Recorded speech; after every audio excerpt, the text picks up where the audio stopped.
बीच में नेट की वजह से क्लास बंद हो गई थी, तो ये जो क्वेश्चन है वो मैं दोबारा से वहीं से बता रहा हूँ जहाँ से छूट गया था, ठीक है? तो क्लास नेट की वजह से बंद हो गई थी, इसलिए मैं लाइव क्लास नहीं लेता, ठीक है? तो क्लास बीच में बंद हो जाती है नेट की वजह से, फिर दिक्कत हो जाती है, फिर दोबारा पढ़ाना पड़ता है। मैं पढ़ा चुका था काफ़ी ज़्यादा, बाद में देखा तो क्लास बंद हो चुकी थी, ठीक है? तो अब से मैं ऑफलाइन ही डाल दिया करूँगा क्योंकि काफ़ी दिक्कत हो जाती है, ठीक है? अब यहाँ पर आप देखोगे तो इंडक्टर मैंने शॉर्ट कर दिया था। इंडक्टर शॉर्ट करने से ये शॉर्ट हो गया, मतलब इंडक्टर शॉर्ट कर देता है डीसी को, ठीक है? जब डीसी फ्लो कर रहा था इंडक्टर शॉर्ट करता है, ऐसा कंडक्टर काम करता है, उसमें और कुछ नहीं होता, ठीक है? रेजिस्टेंस हम उसको नेग्लिजिबल मान के चलते हैं, जितना उसका रेजिस्टेंस खुद का रेजिस्टेंस होता है, जितना भी हमारा उसकी रजिस्टिविटी होती है वायर की, वही हम लेकर के इसमें लेकर के चलते हैं, ठीक है? तो यहाँ पर जो अब जो सर्किट बना है आपके सामने, वो सर्किट कुछ इस तरीके से दिखाई देगा, ठीक है? अब आपको क्या करना है, आपको इसका रेजिस्टेंस निकालना है। पहले ये देखना है कि ये सीरीज में लग रहा है, पैरेलल में लग रहे हैं दोनों रेजिस्टेंस। दोनों रेजिस्टेंस आप देखोगे, एक नोड ये रहा, दोनों के नोड देखो सेम है, एक ये रहा और दूसरा घूम फिर के वहीं लग रहा है, तो दोनों ही पैरेलल में लग रहे हैं। यानी कि आप कह सकते हो जो आपका आर निकलेगा, आर 1/r निकलेगा, वो क्या निकलेगा? 1/r अगर आप निकालने जाओगे तो वो क्या निकलेगा, वो आइए देख लेते हैं। यहाँ पर हो गए, दोनों ही रेजिस्टेंस 1 ओम के हैं, तो 1/1 प्लस 1/1, तो एलसीएम 1 आएगा, ऊपर 1, दोनों जो 1 है वो प्लस हो जाएंगे, तो 2/1 यहाँ पर 1/r जो आएगा आपका वो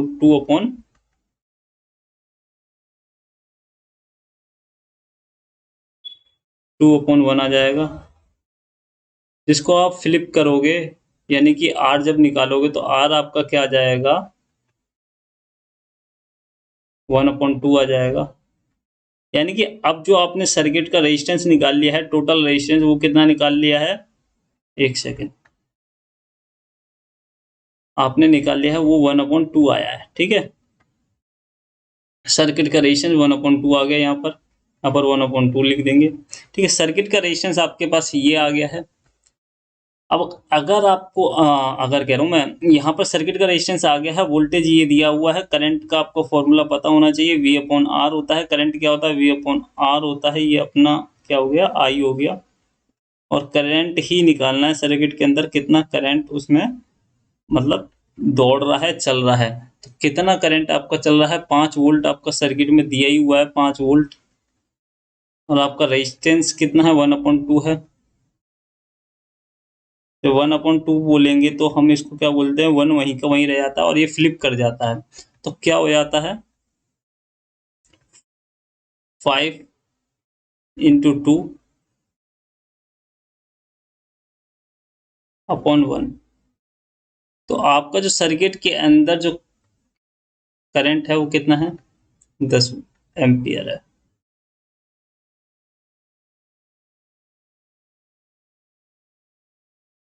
ठीक है, इस तरीके से इसको करेंगे। मैं करा चुका था, क्लास बंद हो गई थी, ठीक है, तो इसलिए मैंने दोबारा करा दिया इसको। ये सब मैं करा चुका था। कह रहा the advantage of bridge rectifier over full wave rectifier is, कह रहा पूर्ण तरंग दृष्टिकारी की तुलना में ब्रिज दृष्टिकारी का क्या लाभ है। हिंदी इंग्लिश दोनों में है, ठीक है। क्या होता है, जो ब्रिज रेक्टिफायर है, ठीक है, और जो फुल वेव रेक्टिफायर है, देखो फुल वेव जो रेक्टिफायर होता है और जो ब्रिज रेक्टिफायर होता है, इसमें आपको बताना है कितने डायोड लगे रहते हैं, इसमें कितने डायोड लगे रहते हैं, ठीक है, ये आपको बताना है। ठीक है, इसमें मैं बता देता हूँ। अब आपने बता दिया होगा कमेंट में, इसमें 2 डायोड लगे रहते हैं, इसमें 4 डायोड लगे रहते हैं, क्योंकि ये पूरा ब्रिज बनाते हैं। और इसमें 2 डायोड लगे रहते हैं, दोनों ही एक ही दिशा में लगा रहता है। इसमें खास बात ये होती है कि इसमें जो ट्रांसफॉर्मर लगा रहता है वो सेंट्रल टाइप का लगा रहता है, ठीक है, सेंट्रल टाइप का ट्रांसफॉर्मर लगा रहता है, ठीक है। सेंटर टाइप का ट्रांसफॉर्मर लगने की वजह से इसका जो पीक इनवर्स वोल्टेज होता है, यानी कि PIV होता है, वो कितना होता है, 2 PIV होता है।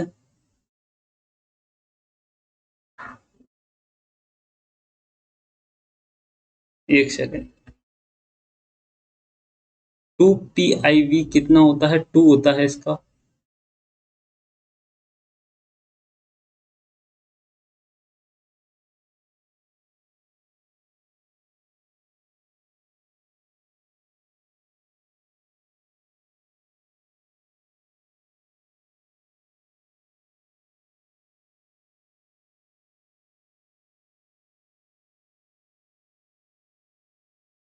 यहाँ पर आप MV लिख सकते हो, ठीक है, MIV लिख सकते हो। तो यहाँ पर कितना होता है आपका, 2 होता है PIV, और जबकि ब्रिज रेक्टिफायर की बात करें या हाफ वेव रेक्टिफायर की करें तो वहां पर कितना होता है, PIV 1 होता है वहां पर, ठीक है, 1 होता है PIV किसमें, हाफ रेक्टिफायर में और ब्रिज रेक्टिफायर में। पीक इनवर्स वोल्टेज, जो पीक इनवर्स वोल्टेज होता है उसको देखना पड़ता है। जैसे कि आपने मान लीजिए डायोड है, आपने इस डायरेक्शन में लगा रखा है, पीक इनवर्स वोल्टेज बता देता हूँ क्या होता है, ठीक है। ये आपने डायोड लगा रखा है, मान लीजिए यहाँ से अगर आपका कोई सोर्स है यानी कि सिग्नल जनरेटर है, यहाँ पर सिग्नल जनरेटर लगा दिया आपने, ठीक है,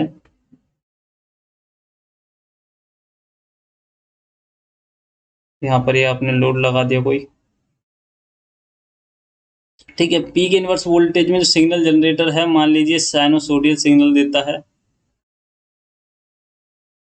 ठीक है, ये साइन वेव देता है। जब ये पॉजिटिव वाला है, ये पॉजिटिव जो पीक है वो तो यहाँ से निकल जाएगी, ठीक है, क्योंकि ये एनोड है, कैथोड है, anode to cathode positive current flow करता है, ठीक है।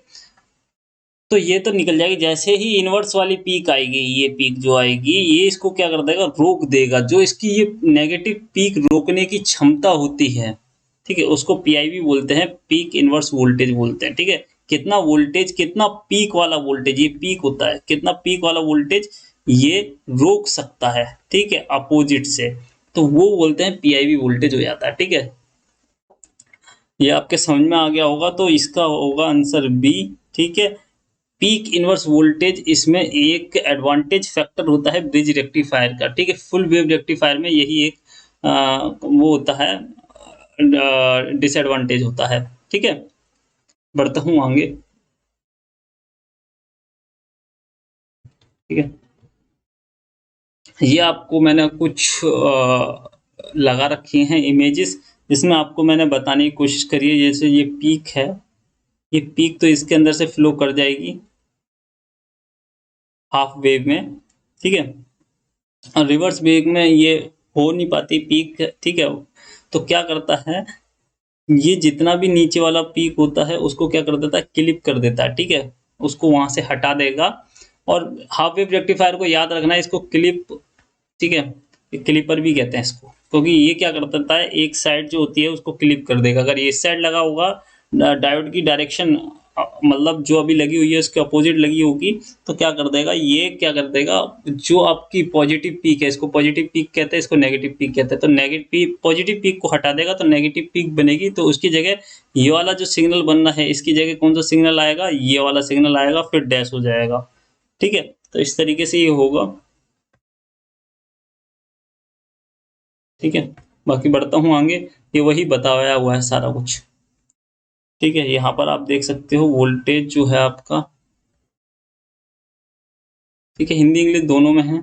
यहाँ पर आप देख सकते हो हाफ वेव का 2 Vm है, और हाफ वेव का Vm है, और जो आपका फुल वेव का है 2 Vm है, और जो आपका ब्रिज रेक्टिफायर है उसका आप देख सकते हो यहाँ पर क्या है, Vm, दोनों का सेम होता है, हाफ वेव और फुल वेव रेक्टिफायर ब्रिज का, ब्रिज की बात हो रही है यहाँ पर, ठीक है। बढ़ता हूँ आगे, यार क्वेश्चन है कि डिफरेंस बिटवीन बताना है इंटेंसिक सेमीकंडक्टर और एक्सट्रिंसिक सेमीकंडक्टर में। देखो इसमें क्या होता है, क्वेश्चन वही रहते हैं, क्वेश्चन पूछने का तरीका बदल देते हैं, क्वेश्चन जो ऑप्शन दिए होते हैं उनको बदल दिया जाता है, ठीक है। तो यहाँ पर यही हुआ है कि कह रहा है इंटेंसिक और एक्सटेंसिक सेमीकंडक्टर के अंदर डिफरेंस क्या होता है। पहला ऑप्शन हम यहाँ पर पढ़ेंगे, पहला ऑप्शन दिया हुआ है कि extrinsic semiconductor does not flow current at room temperature while intrinsic semiconductor flow current at room temperature. देखो क्या होता है, एक्सटेंसिक सेमीकंडक्टर के अंदर इम्प्योरिटी इसीलिए ही मिलाई जाती है ताकि वो करंट फ्लो कर सके, ठीक है। इंट्रेंसिक सेमीकंडक्टर रूम टेम्परेचर पे ऐसा इंसुलेटर काम करता है, जैसे उसका टेम्परेचर बढ़ाते जाते हैं रेजिस्टेंस कम होता जाता है, प्रतिरोधक क्षमता कम होती जाती है, जिससे क्या करंट फ्लो होने लग जाता है। मगर कब, जब टेम्परेचर हम इंक्रीज करते हैं। तो पहला स्टेटमेंट यहाँ पर गलत हो गया आपका, ठीक है। अब बढ़ते हैं, गलत हो गया ये, ठीक है। दूसरा है holes and electrons are equal in extrinsic semiconductor while the intrinsic they are not equal. देखो इंट्रिंसिक के अंदर जो आपके इलेक्ट्रॉन्स और होल्स होते हैं वो बराबर होते हैं, जिस वजह से क्या होता है, जो आपका रूम टेम्परेचर है वो इलेक्ट्रॉन्स फ्लो नहीं कर पाते हैं, ठीक है। अगर हम एन टाइप पी टाइप, जब हम एक्सटेंसिव सेमीकंडक्टर मटेरियल बनाते हैं उसमें दो तरीके के आते हैं, एक तो पी टाइप सेमीकंडक्टर मटेरियल आता है, एन टाइप आता है, ठीक है। अब डिपेंड करता है आप कौन सा बनाते हो, जो सा बनाओगे उसमें वही चीज ज्यादा हो जाएगी। पी टाइप बनाओगे तो होल ज्यादा हो जाएंगे, एन टाइप बनाओगे तो इलेक्ट्रॉन ज्यादा हो जाएंगे। तो पहला सेकंड स्टेटमेंट भी आपका गलत हो गया, ठीक है। सी है, कह रहा extrinsic semiconductor is the pure semiconductor and intrinsic semiconductor is conductor with some impurity. ये भी गलत हो गया, क्योंकि एक्सट्रिंसिक सेमीकंडक्टर वो सेमीकंडक्टर मटेरियल होते हैं जिसमें कुछ इंप्योरिटी यानी कि डोपिंग करके एक पी या एन टाइप का सेमीकंडक्टर मटेरियल बनाया जाता है, यानी कि ये स्टेटमेंट भी गलत होगी, क्योंकि हमारा जो प्योर सेमीकंडक्टर मटेरियल होता है उसको हम बोलते हैं इंट्रिंसिक सेमीकंडक्टर, ठीक है। अब जो आपका फोर्थ ऑप्शन है उसमें कह रहा है intrinsic semiconductor is pure semiconductor and extrinsic semiconductor is conductor with some impurity. हमारा D is the right answer हो जाएगा, यहाँ पर बढ़ता हूँ आगे, ठीक है। इस तरीके से आप अपनी अप्रोच लगा सकते हो किसी भी क्वेश्चन को करने के लिए। बाकी ये आपको मैंने बताया हुआ है हिंदी में और इंग्लिश दोनों में, अभी मैंने आपको बता दिया। कह रहा है which statement give the advantage of using SMT component, ठीक है। जो एसएमटी यानी कि सरफेस माउंट टेक्नोलॉजी होती है वो यहाँ पर बताना है कौन सी स्टेटमेंट एडवांटेज देती है। कह रहा है एसएमटी जो होता है कंपोनेंट आर एक्सपेंसिव। जो एसएमटी कंपोनेंट आते हैं यानी कि जो छोटे छोटे होते हैं, एसएमटी देखा होगा स्मॉल, जो इस, ठीक है, सरफेस माउंट टेक्नोलॉजी वाले जो छोटे छोटे आपने देखे होंगे, वो यहाँ पर कंपोनेंट की बात कर रखे हैं। वो कंपोनेंट एक्सपेंसिव आते, एक्सपेंसिव नहीं आते, ठीक है, उनकी कॉस्ट काफी लो होती है। कह रहा है rework of SMT component is difficult. हाँ डिफिकल्ट होता है किसी किसी केस में, मगर ये एक एडवांटेज नहीं हुआ इसका।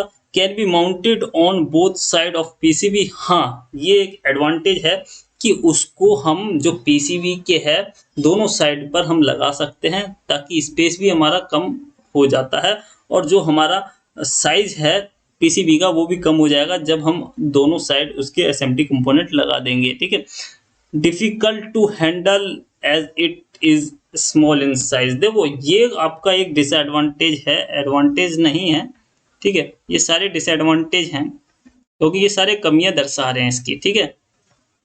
तो आपका राइट आंसर जो होगा वो सी के साथ जाएगा, क्योंकि ये इसका एक एडवांटेज है कि दोनों साइड उसको पीसीबी पर लगा सकते हैं, जिससे पीसीबी का साइज छोटा हो जाएगा, ठीक है।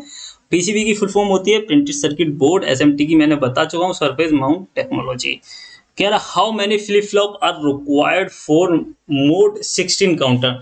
16 काउंटर जो हमारा मोड 16 काउंटर है उसको बनाने के लिए कितने फ्लिप फ्लॉप यहाँ पर लगाए जाएंगे, ठीक है। तो कितने फ्लिप फ्लॉप लगाए जाते हैं यहाँ पर मैं आपको बता देता हूँ, ठीक है।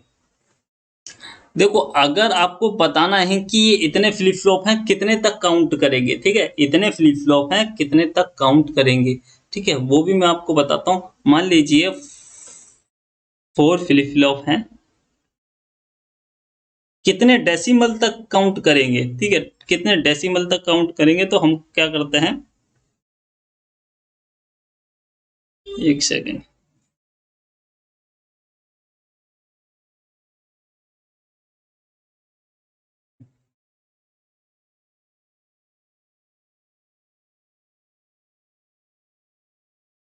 टू की पावर n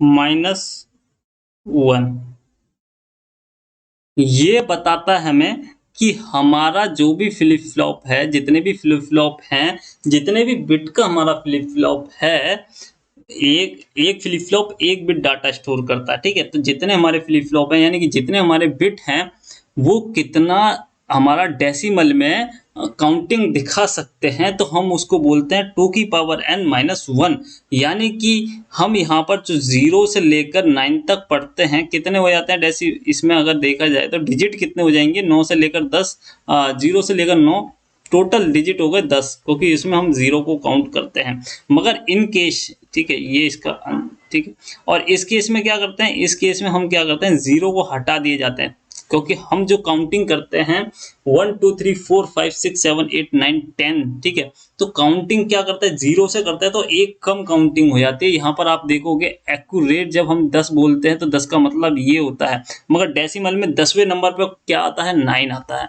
तो उसी तरीके से हम 0 को इसमें काउंट करते हैं, तो n की 2 की पावर n माइनस 1, यानी कि 2 की पावर n माइनस 1 मान लीजिए आपके फ्लिप फ्लॉप हैं यहाँ पर 4 फ्लिप फ्लॉप यहाँ पर लगाते हैं, तो 2 की पावर 4 कितने हो गए, 2 2 जा 4, 4 2 जा 8, 8 2 जा 16, ठीक है। तो यहाँ पर आप अगर n की पावर 2 रखते हो, n2 रखते हो, n4 रखते हो, तो 2 की पावर कितनी हो गई, 4, कितना हो गया 16, 16 माइनस 1 कितना हो गया 15, यानी कि ये जो काउंटर बने, ये जो आपका काउंटर होगा, फ्लिप फ्लॉप होंगे, कहाँ तक काउंट कर पाएंगे, 15 डेसिमल तक काउंट कर पाएंगे, ठीक है। ये डेसिमल वैल्यू हो गई है यहाँ पर, ठीक है, इसको याद में रखना है। डेसिमल 3 तक ये आपको काउंट करके दे देंगे, ठीक है। ये बेसिक था जो कि मैं बता रहा था यहाँ पर, ठीक है। अब मैं बता रहा हूँ इस क्वेश्चन को किस तरीके से करना है, वो मैं यहाँ पर बता रहा हूँ। तो 16 काउंटर, मतलब 16 काउंटर है, ठीक है। तो यहाँ पर हमें बताना है कि कितने इसमें फ्लिप फ्लॉप लगेंगे। तो ये जो फॉर्मूला होता है, इसको लेकर के चलते हैं, 2 की पावर n इजकल टू, एक सेकंड, 2 की पावर n कितने फ्लिप फ्लॉप लगेंगे, 2 की पावर n फ्लिप फ्लॉप लगे हुए होते हैं, ठीक है। यहाँ पर हम लगाते हैं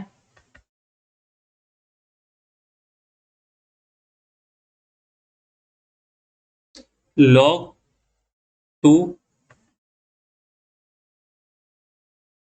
n, ठीक है। यहाँ पर जो n की वैल्यू होती है, यहाँ पर जो n की वैल्यू होती है, ये होती है आपकी मोड, ठीक है। कितने मोड हो गए, 16 मोड हो गए, 16 मोड काउंटर होगा, ठीक है, 16। अब 2 की पावर 16 कितने बार में आता है, यहाँ पर इसको लिखते किस तरीके से, इस तरीके से लिखते हैं, ये देख लेते हैं, ठीक है। लोग किसी ज्यादा वो कुछ है नहीं इसमें, ठीक है। इसको यहाँ पर ही हमने n चढ़ा दिया, ठीक है। दरअसल ये और ये दोनों एक जैसे हो गए, देखो, ये देखो और ये देखो, ठीक है। इसमें क्या लगता है, log 2n लगता है, बस ये आपको याद रखना है। अब यहाँ पर देखना पड़ता है ये कि जो हमने 16 जो लगाया है वो 2 की पावर में कितने बार में आता है। देखो 2 की पावर अगर आप 4 कर दोगे, 2 की पावर 4 कर दोगे तो कितना आएगा, 16 आता है,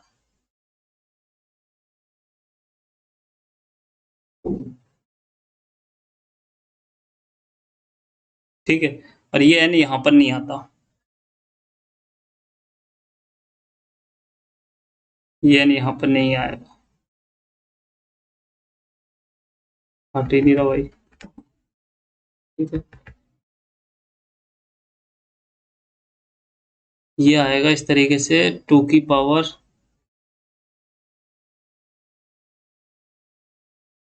n equal to capital N, और जो कैपिटल N आपका क्या है, ये है मोड है, ठीक है।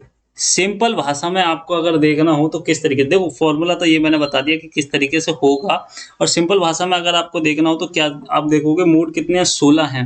16 2 की पावर में कितने बार आता होगा, अगर मान लीजिए 4 होते तो 2 की पावर में 4 कितने बार आता, उतने ही फ्लिप फ्लॉप लग जाते हैं। 16 है तो कितने फ्लिप फ्लॉप लगेंगे, 32 है तो 2 की पावर में कितने बार में 32 आता है, 5 बार में आता है, तो ठीक है, तो 32, फिर हमारे कितने काउंटर लग जाते हैं, 5 का, वहां पर फ्लिप फ्लॉप लग जाते हैं 5, ठीक है। तो यहाँ पर 4 इज द राइट आंसर हो जाएगा। बाकी मैंने तरीका वैसे में बता दिया है आपको बहुत इजी तरीके से, ठीक है, माइंड में काउंट करने का, एक सेकेंड, ठीक है। माइंड में काउंट करने का तरीका मैंने आपको यहाँ पर बता दिया है, पढ़ता हूँ आगे। देखो यहाँ पर, अच्छा हाँ, ये एन, ये वाला एन नहीं है, ये पावर वाला एन है, ठीक है। इसको पावर वाला एन लेकर के चलना है, पावर वाला एन है। जो भी मैंने आपको बताया वो मैंने यहाँ पर लिखा हुआ है, कोई दिक्कत वाली बात नहीं है, ये एन पावर वाला है, ठीक है। जितने भी इसमें एन लगे हुए हैं वो सारे पावर वाले हैं, ये पावर वाले एन लेना है, ठीक है। कभी बाद में आप पीडीएफ लो इसकी, फिर बोलो सर ये गलत हो रहा है, ठीक है। यहाँ पर एन ये वाला लगा कर चलना है। ठीक है, यहाँ पर कह रहा है which meter among the following is the combination of both ammeter and voltmeter. कह रहा है निम्नलिखित में से कौन सा मीटर एमीटर और कौन सा मीटर एमीटर और वोल्ट मीटर दोनों का संयोजन है। देखो एमीटर और वोल्ट मीटर फॉर्मूला क्या होता है, वाट का। वाट का पावर का फॉर्मूला क्या होता है, वाट कैसे निकालते हैं, वाट तो यूनिट है पावर की, ठीक है। पावर को किस तरीके से निकालते हैं, V upon I, V upon I कह रहा हूँ, वी इंटू आई, ठीक है। जितने भी फॉर्मूले हैं इसके वो मैं लगा देता हूँ, यहाँ पर लिख देता हूँ, we square upon are,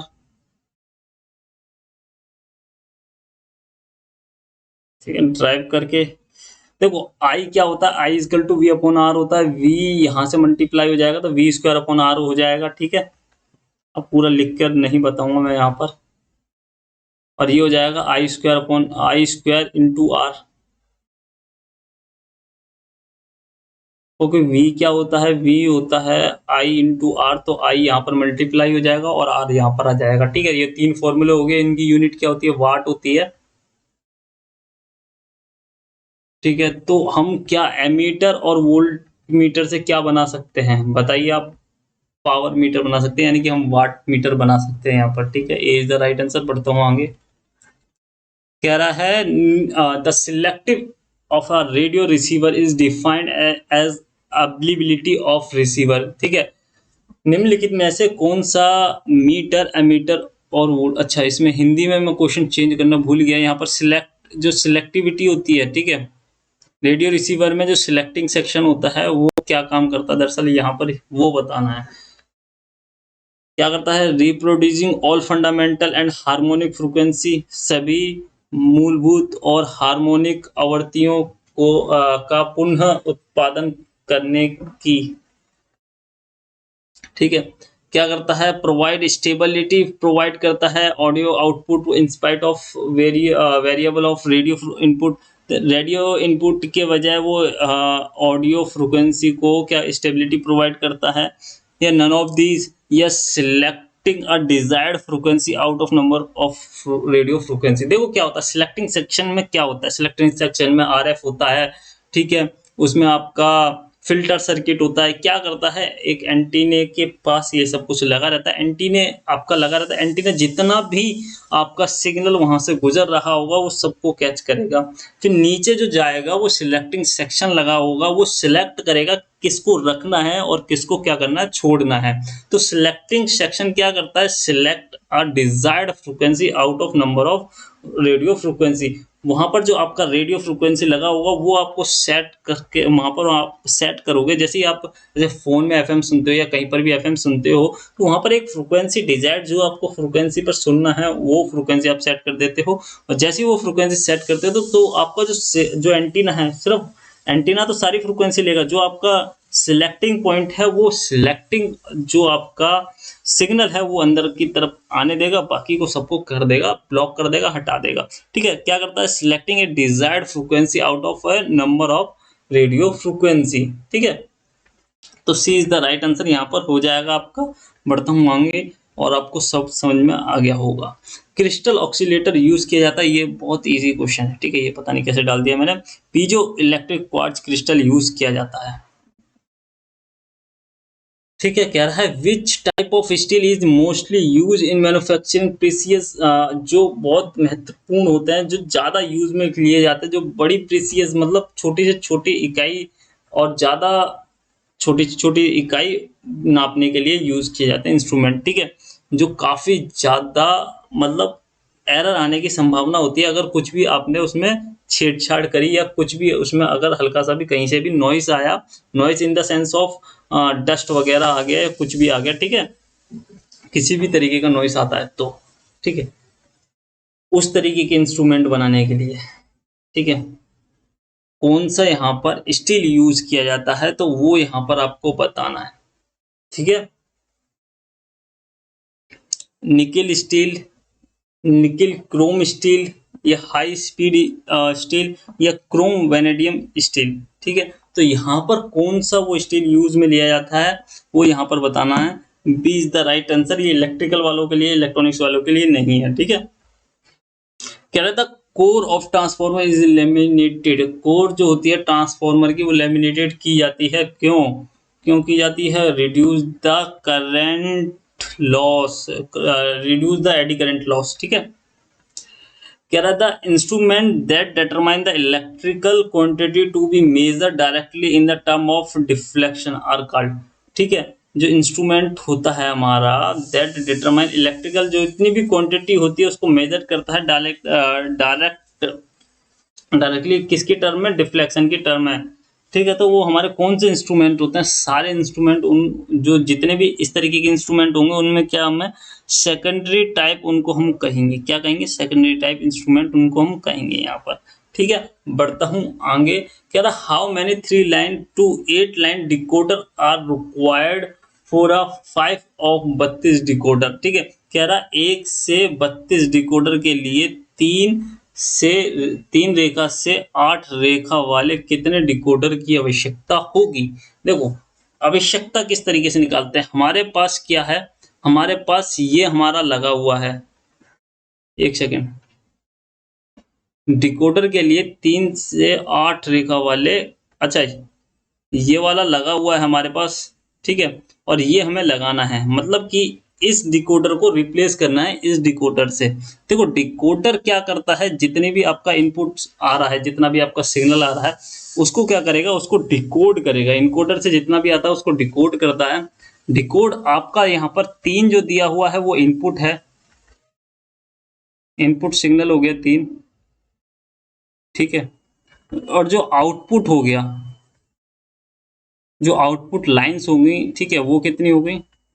output को IP से दर्शाया जाता है, इनपुट को IN से दर्शाया जाता है।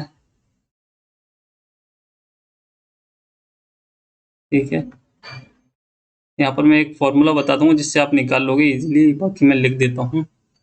ठीक है, ये हो गया आपका 8। अब क्या करना है आपको? आउटपुट, आउटपुट पर जो पिन है उसको निकालने का फॉर्मूला बता रहा हूँ। उससे क्या निकलेगा? आपको यहाँ पर ये पता चल जाएगा कि 3 इनपुट और 8 आउटपुट वाला कितना डिकोडर लगेगा यहाँ पर। ठीक है, 32 इनपुट, 5 इनपुट और 32 डिकोडर की जगह। तो यहाँ पर आपको दोनों की ही, जो आपका डिकोडर पहले से लगा हुआ है और जो आपको डिकोडर पहले अब लगाना है, दोनों को क्या करोगे? दोनों को डिवाइड करोगे। क्या डिवाइड करना है? उनके जो आउटपुट टर्मिनल हैं।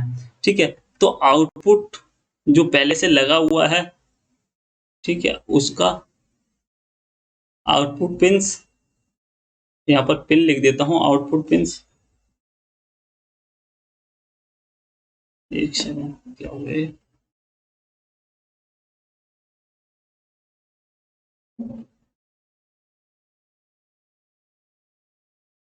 आउटपुट पिन हो गई, और ये भी आउटपुट पिन ही हो गई।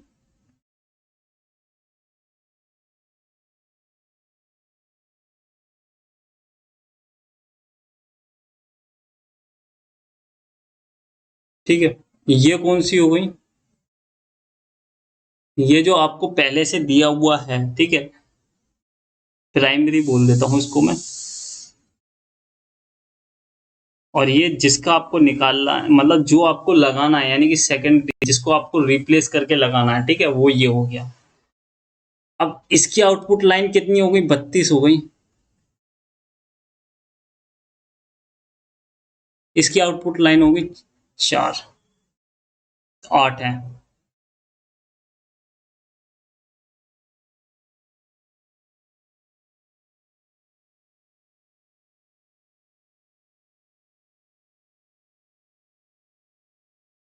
ठीक है,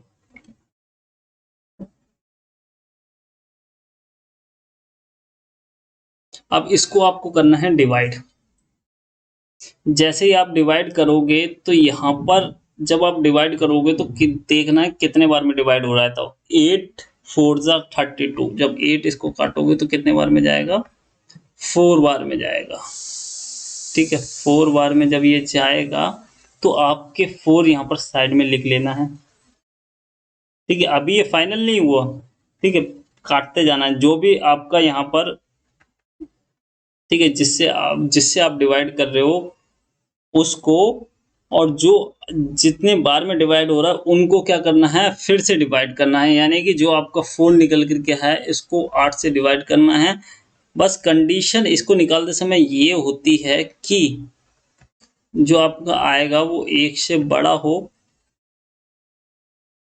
यहाँ पर मैं बोल देता हूँ, मान लीजिए जो आपका ये जो निकाल रहे हैं हम वो क्या है, एन ए निकाल रहे हैं, ठीक है। ये जो आप निकाल रहे हैं वो एन निकाल रहे हैं, तो एन जो आएगा वो 1 के बराबर होना चाहिए या 1 से बड़ा होना चाहिए, ठीक है। ये आपको ध्यान रखना, जब आप इसको काटोगे तो क्या आएगा, 1/2 आएगा। तो 1/2 यानी कि 0.5 हो गया। 0.5 1 से तो बड़ा है नहीं। तो यहाँ पर अब इस कंडीशन में क्या करेंगे, अगर ये फुलफिल नहीं होती है तो क्या करते हैं, उस कंडीशन में हम यहाँ पर लिख देते हैं 0। 0 इसको प्लस करेंगे तो कितना रहेगा, 0 रहेगा। और 0 और 4 क्या हो जाता है, 4 आपका राइट आंसर यहाँ पर हो जाएगा, ठीक है। आई होप आप सभी के समझ में आ गया होगा। 4 इज द राइट आंसर यहाँ पर हो जाएगा।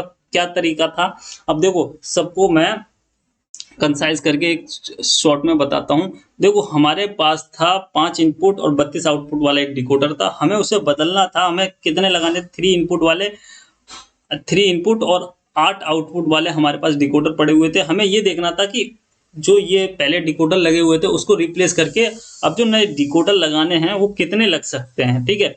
तो हम क्या करेंगे, जो जो हमारे पास लगे हुए थे डिकोडर उनके जो आउटपुट पिंस देखनी है कितनी है, 32 पिन है। और जो हमें लगाने हैं उनके पिंस, आउटपुट पिंस देखनी है कितनी है, 8 है। दोनों को करना है डिवाइड।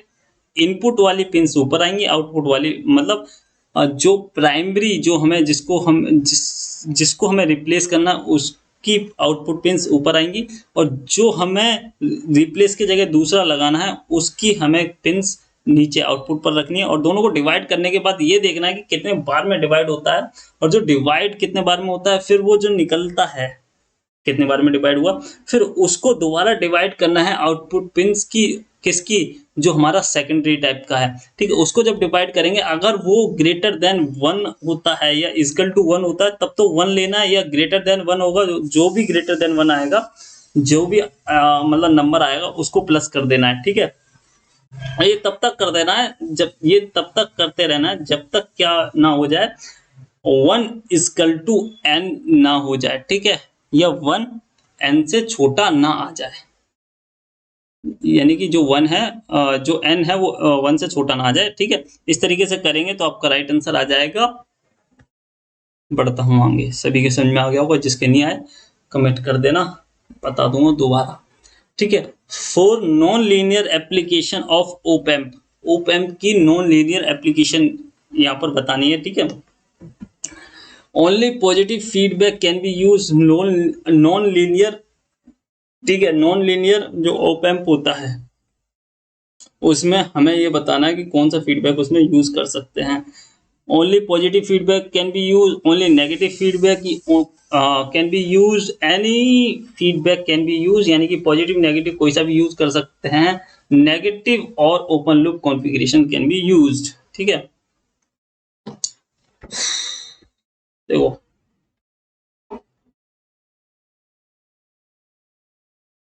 ये आपका ओपैम्प हो गया, बना रहा हूँ, ठीक है, अभी हुआ नहीं है। ये हो गया, यहाँ पर हो गया माइनस और यहाँ पर हो गया प्लस। अब इन्वर्टर कब होगा, ये नॉन इन्वर्टर कब होगा, नॉन इन्वर्टर तब होगा, ये हो गया रेजिस्टेंस और इसको कर दो ग्राउंड, उल्टा बना दिया मैंने,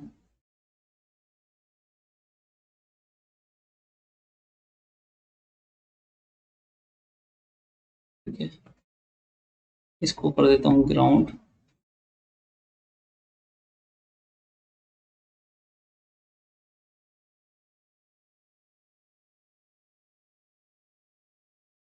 ठीक है। इसमें आपका सिग्नल जाएगा, थोड़ा डायग्राम सही से नहीं बन रहा है, ठीक है।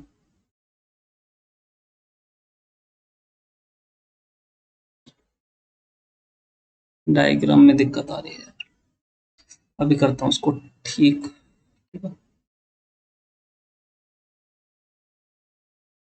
ये गया आपका यहाँ पर V1 हो जाएगा आपका, और यहाँ से एक आपका क्या जाएगा, फीडबैक जाएगा, ठीक है। और हमेशा आपको याद रखना है कि जो इन्वर्टर होता है उसके अंदर आप, इन्वर्टर हो या नॉन इन्वर्टर हो, ठीक है, नॉन लीनियर एप्लीकेशन, तो उसमें क्या होगा, ये आउटपुट हो गया,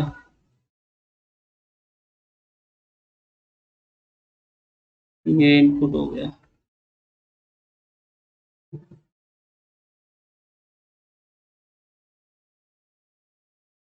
ठीक है। ये कौन सा हो गया,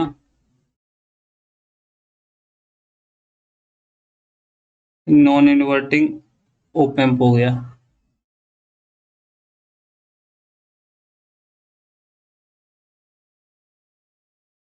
नॉन इन्वर्टिंग ओप एम्प हो गया, ठीक है। अगर यही जो ये इनपुट है ये शिफ्ट कर जाता मतलब माइनस पे, तो ये क्या हो जाता, नॉन इन्वर्टिंग हो जाता, और ये हमारा जो पॉजिटिव वाला है वो ग्राउंड हो जाता। कह रहा non linear op amp application में हम कोई सा भी उसमें पॉजिटिव और नेगेटिव फीडबैक यहाँ पर लगा सकते हैं, ठीक है। बढ़ते हूँ आगे, और कुछ था नहीं, मेरे को ये बताना था बस, ठीक है। नॉन लीनियर बोला है, ठीक है, तो कोई सा भी लगा सकते हैं यार नॉन लीनियर के लिए। कह रहा है the logic which has highest speed is, highest speed किसकी होगी इसमें, डीटीएल की होगी, यानी कि डायोड ट्रांजिस्टर लॉजिक, ठीक है, रेजिस्टेंस ट्रांजिस्टर लॉजिक, या ईसीएल एमिटर कपल्ड लॉजिक, या टीटीएल ट्रांजिस्टर ट्रांजिस्टर लॉजिक, इनमें से किसकी जो स्पीड है वो हाई होती है। देखो सबसे कम स्पीड किसकी होती है, इसकी होती है सबसे कम, ठीक है। तो हम इस तरीके से लिखते हैं ताकि मैं बता दूंगा किसकी स्पीड सबसे ज्यादा है, ठीक है। फिर किसकी बात आती है, फिर आती है डीटीएल की बात आती है भाई,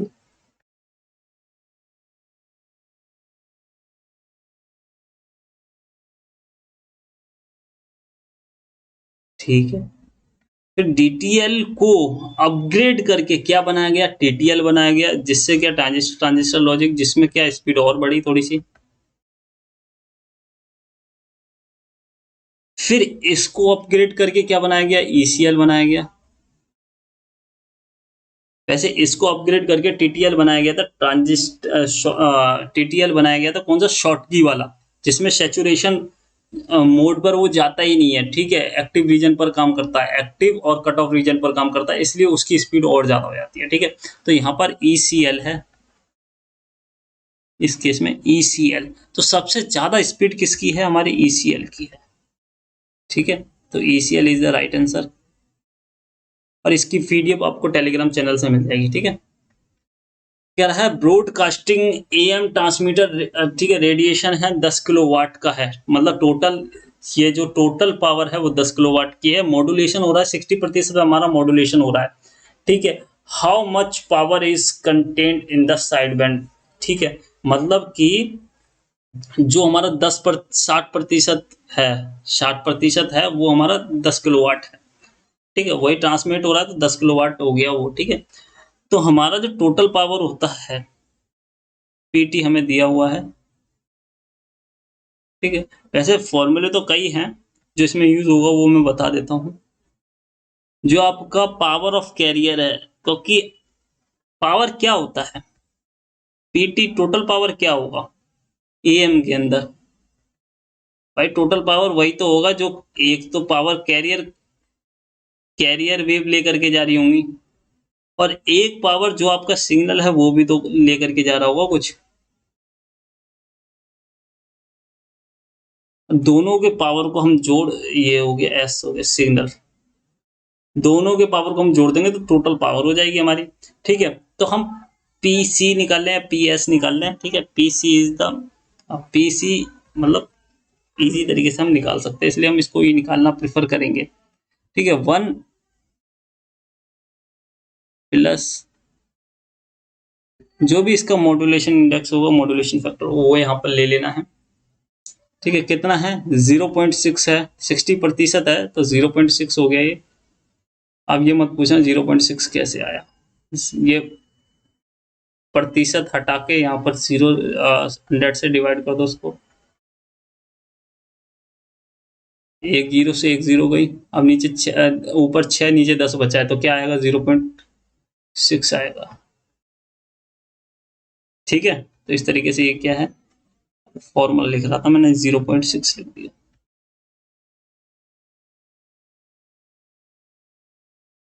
ठीक है, यहाँ पर आपको मॉड्यूलेशन फैक्टर हो गया, इसको म्यू से दर्शा देता हूँ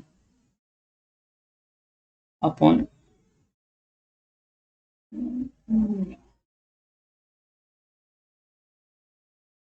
ठीक है, कुछ इस तरीके से आपके सामने होगा। तो आपको इसमें क्या क्या करना है वो मैं आपको यहाँ पर बता देता हूँ। आपको मैंने क्या क्या बता दिया इसमें। इसमें दिया हुआ है 10 किलो वाट दिया हुआ है। ठीक है, एक सेकंड,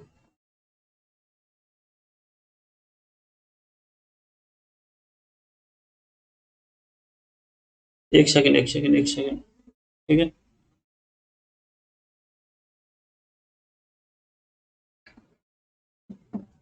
10 किलो वाट दिया हुआ है। ये ठीक है, ठीक है, ठीक है, ठीक है, ठीक है, ठीक है, सब ठीक है। ठीक है, तो यहाँ पर मैं अब जो हमें क्या दिया हुआ है, मॉड्यूलेशन इंडेक्स दिया हुआ है। अच्छा हाँ,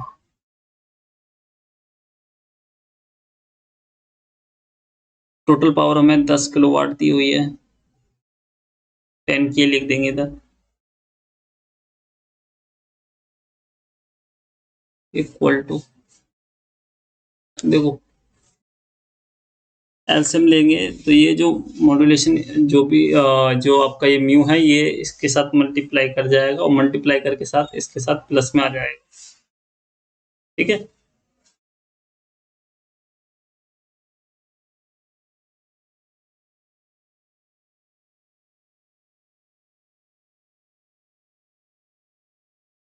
और नीचे म्यू तो रहेगा ही रहेगा।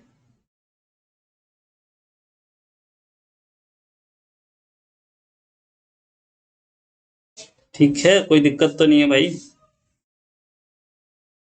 और ये ब्रैकेट बंद हो गया। अब इसकी वैल्यू रख देनी है। वैल्यू क्या क्या है, जो भी वैल्यू है इनकी वो यहाँ पर रख देनी है, जिससे कोई दिक्कत ना आए। कितनी? 0.6 निकाली थी हमने।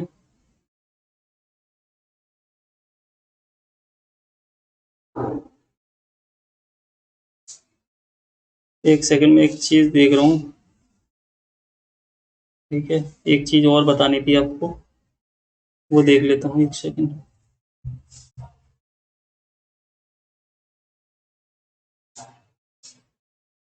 कह रहा है एएम ब्रॉडकास्टिंग। ठीक है, करते हैं। अच्छा अच्छा, हाँ हाँ, तभी कहूँ कहीं दिक्कत हो रही है।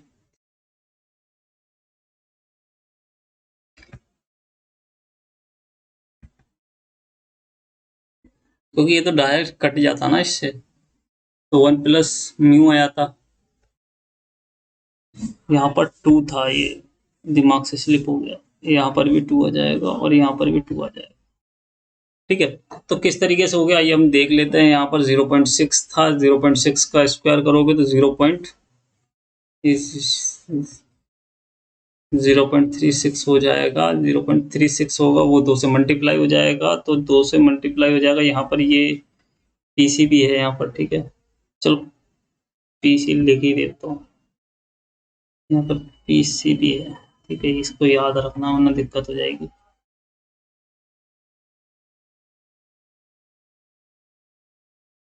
इक्वल टू रखना है। पीसी का पीसी वैसी का वैसी रहेगा, क्योंकि इसी को ही तो निकालना है हमें। ठीक है, ये 0.36 हो गया, तो 0.36, क्योंकि म्यू की वैल्यू क्या है, म्यू की वैल्यू क्या है, ये 0.6 है। अभी मैंने ऊपर निकाली थी। ठीक है, मत पूछना कैसे निकल करके आई, क्योंकि मैं बता चुका हूँ। ये क्लास में दोबारा बना रहा हूँ। ठीक है, क्योंकि बीच में बंद हो गई तो काफी ज्यादा एनर्जी उस क्लास में चली गई है, तो सब कुछ दोबारा से पढ़ाना पड़ रहा है। ठीक है, इसलिए मैं ऑनलाइन क्लास लेता नहीं हूँ, क्योंकि नेट वगैरह की दिक्कत से बहुत दिक्कत हो जाती है, दोबारा पढ़ाना पड़ जाता है। तो 0.36 हो गया और प्लस 2 हो गया, तो कितना हो जाएगा, क्योंकि स्क्वायर यहाँ पर हो रहा है, तो 2 प्लस 2.36 6 हो गया। अब जब आप इसको 2 से काटोगे तो कितना आएगा? ठीक है, ये आ गया 1 और ये आ गया 18। ठीक है, तो यहाँ पर आपका जो निकाल करके आएगा 100 के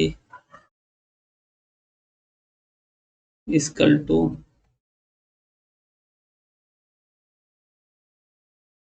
3C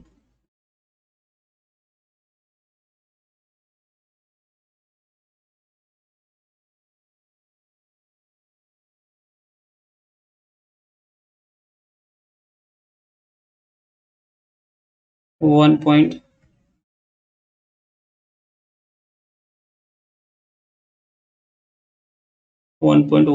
ठीक है, क्योंकि 18 टू 36। अब ये क्या होगा, ये इसके डिवाइड में चला जाएगा। ठीक है भाई, डिवाइड में ही तो जाएगा।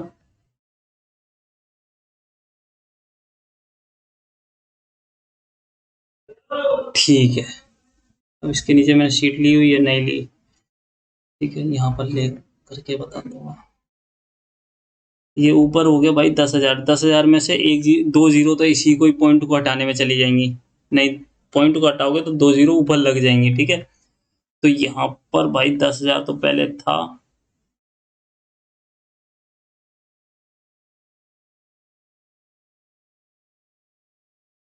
एक, दो, तीन, चार,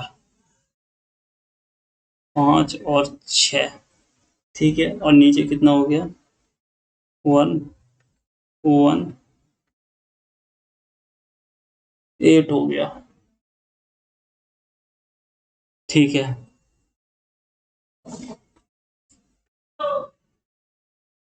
इसको आप हटा दीजिए 1 सेकंड के लिए। ठीक है, 3 जीरो को इधर अलग कर दिए, 3 जीरो को इधर अलग कर दीजिए। वजह बताता हूँ क्यों। ठीक है, ये 3 जीरो हैं, जो भी वैल्यू आएगी वाट में आएगी तो वो क्या हो जाएगी, किलो में हो जाएगी।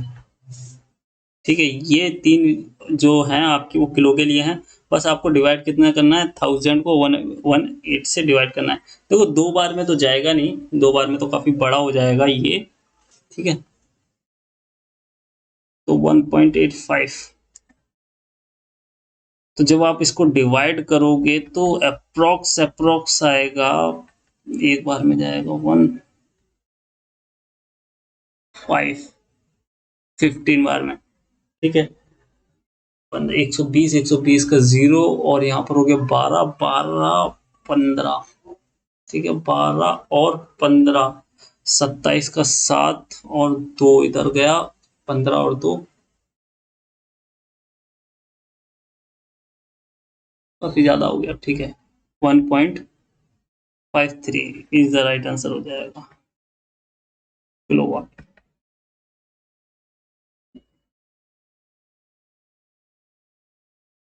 ठीक है, के बड़ा वाला है।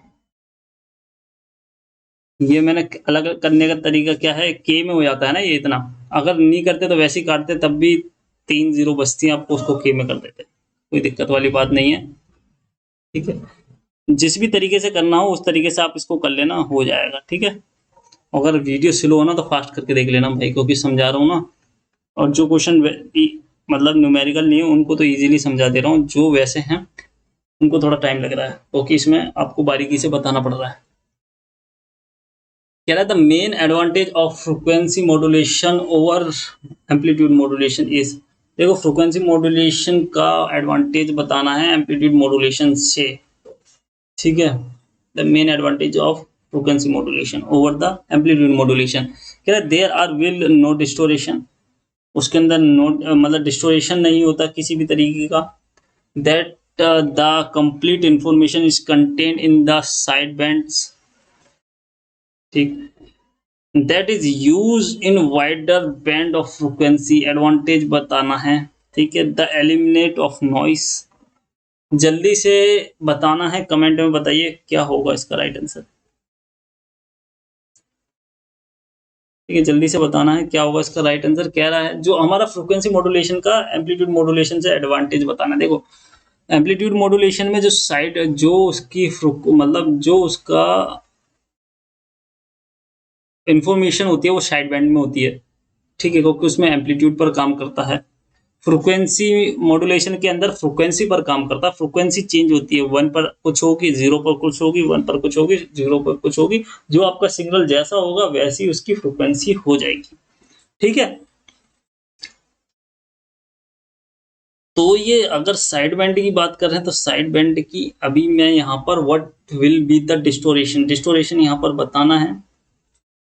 ठीक है, जल्दी से बताइए भाई, जल्दी से बताना है यहाँ पर क्या होगा।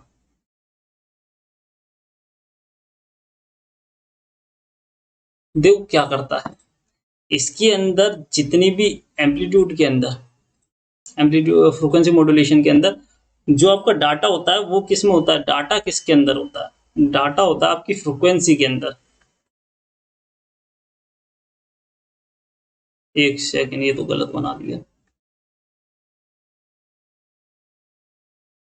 जो भी डाटा होगा वो आपका फ्रीक्वेंसी के अंदर होगा, और फ्रीक्वेंसी के अंदर आप ये ध्यान रखेंगे, या जो भी आपका सर्किट होगा वो ये ध्यान रखेगा कि इसका एम्पलीट्यूड जो होता है वो चेंज ना हो।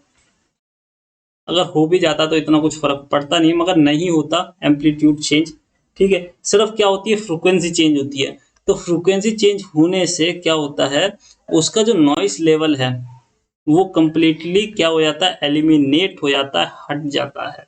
ठीक है, नॉइस हम यहाँ पर हटा देते हैं। एम्पलीट्यूड के अंदर नॉइस आना बहुत लाजमी है, क्योंकि क्या होता है इस कंडीशन में, आप अगर देखोगे तो एम्पलीट्यूड ये जो बनती हैं इसकी फ्रीक्वेंसी तो सेम होती है, एम्पलीट्यूड चेंज होता है। अब एम्पलीट्यूड जब चेंज होता है भाई, इसका एम्पलीट्यूड में ही क्या होता है, आपका एक्चुअल सिग्नल होता है एम्पलीट्यूड के अंदर।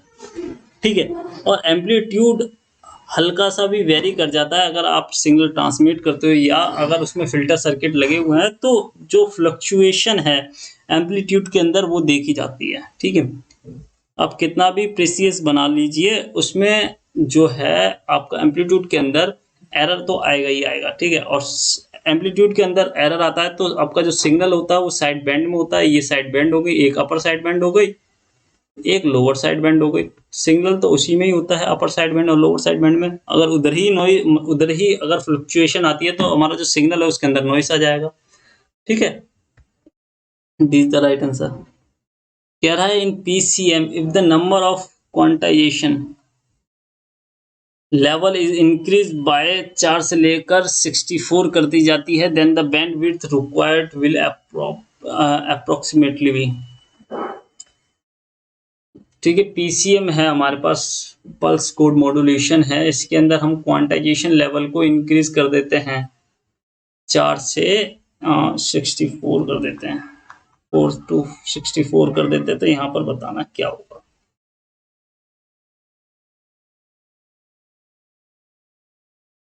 जल्दी से बताइए कमेंट में क्या होगा।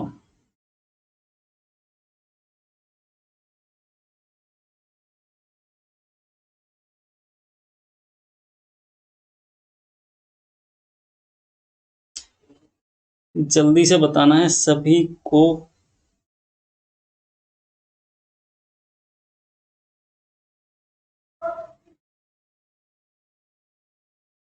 कितना दिया हुआ है, 4 से 64 दिया हुआ है।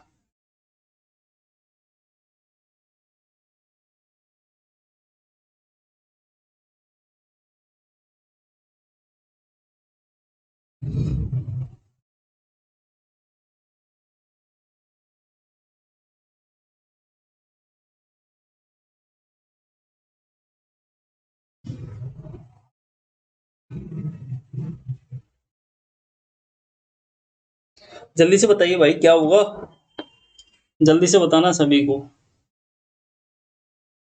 जल्दी से बताइए।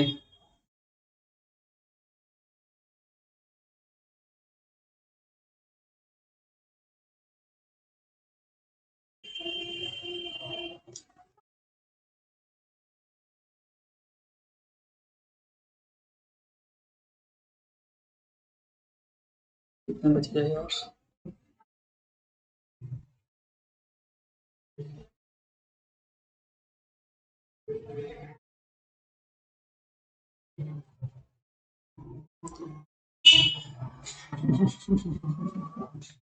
क्वेश्चन गलत है ये,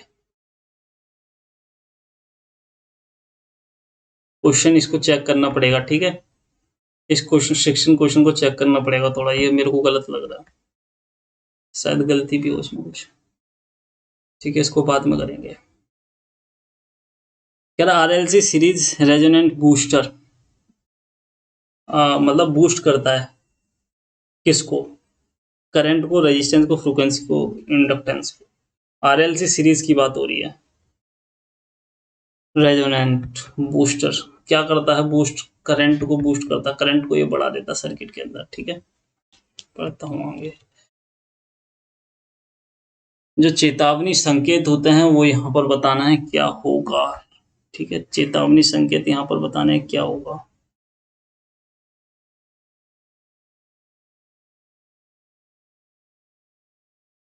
जल्दी से बताइए क्या होगा, ठीक है। ये इजी क्वेश्चन है, जब पढ़ते हैं तो ये शुरू में ही बता दिया जाता है।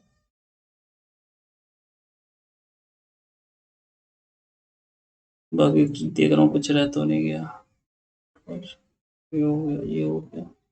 जल्दी से बताइए इसका क्या होगा।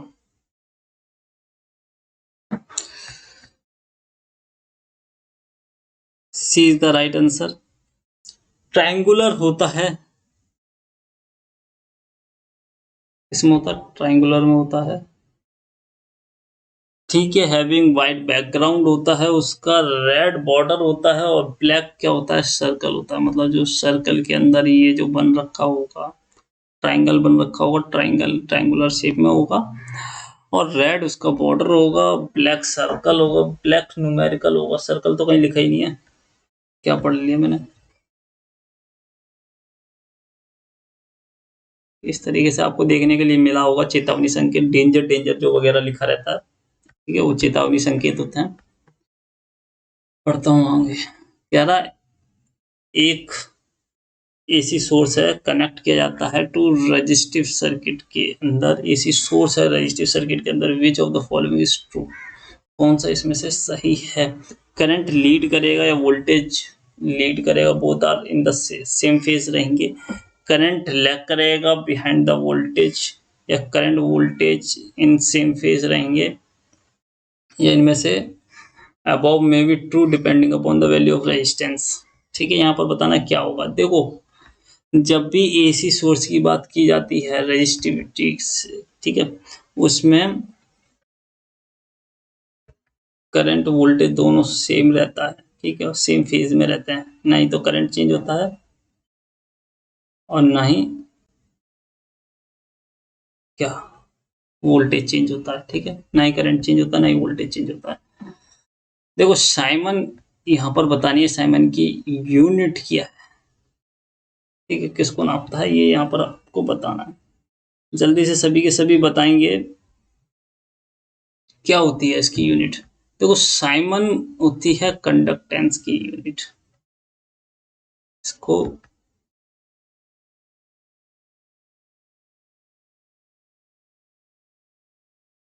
ओम होता है, ये मो होता है, ठीक है।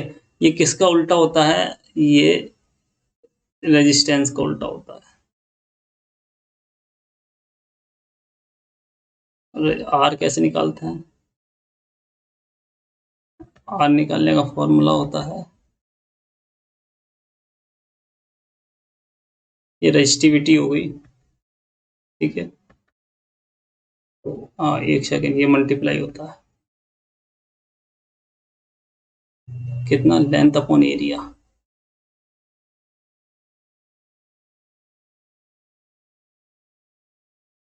ठीक है। ये क्या होता है, इसका रेसिप्रोकल होता है, ठीक है। बाकी बढ़ता हूँ आगे। एक और क्वेश्चन यहाँ पर पूछ लेता है ये, कि डायमीटर बढ़ाने पर, कंडक्टर का डायमीटर बढ़ाने पर डायर डबल कर देते हैं।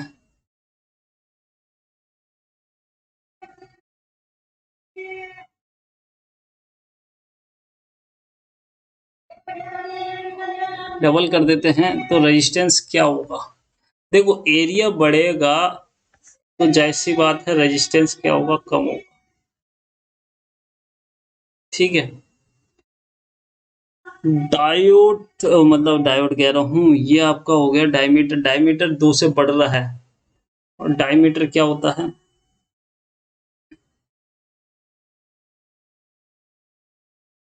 आर प्लस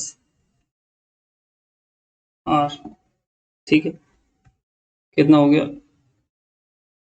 2r हो गया, 2 से बढ़ रहा है स्क्वायर,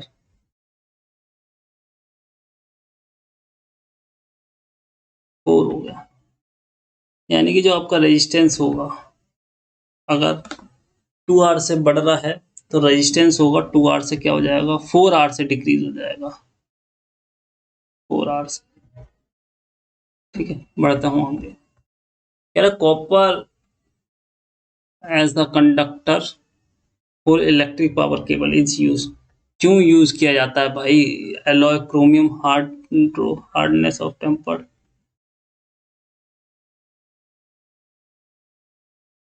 ये ऑप्शन सही है इसके।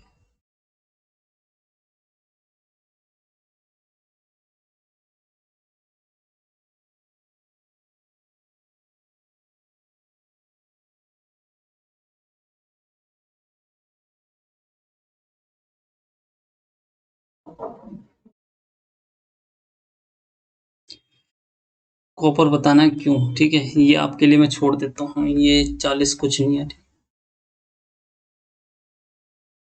ऐसे राइट आंसर डी है, अनेल्ड हो गया, ठीक है, अपनुशीतित, क्योंकि देखो कॉपर क्या होता है, कॉपर रिएक्टिव नहीं होता जल्दी से, ठीक है, आयरन रिएक्टिव होता है, कॉपर लेस रिएक्टिव होता है, लो रेजिस्टेंस होता है इसका, ठीक है, हाई डक्टिलिटी होती है, ठीक है, इसलिए इसको बेस्ट प्रेफर भी करते हैं। बाकी आज के लिए इतना ही, ठीक है, सारे क्वेश्चन हो गए खत्म, आज के लिए इतना ही, मिलते हैं नेक्स्ट वीडियो में, बाय बाय, टेक केयर। अच्छा हाँ, एक और स्टील वाला था, उसमें आपको एक कुछ और बताना था, स्टील वाला था वो, इसमें नाइक्रोम स्टील यूज नहीं करते, इसमें निकेल स्टील यूज करते हैं, अगर जब भी हम प्रेसियस की बात करते हैं, ठीक है, तो थोड़ा सा मिस्टेक हो गया था। बाकी यही है, और एक 16वां क्वेश्चन था, उसको मैं देख करके अगली वीडियो में लगा दूंगा, ठीक है, कोई दिक्कत वाली बात नहीं है। बाकी वीडियो देखने के लिए धन्यवाद आपका भी, और बाय बाय, टेक केयर, अगली वीडियो में मिलते हैं।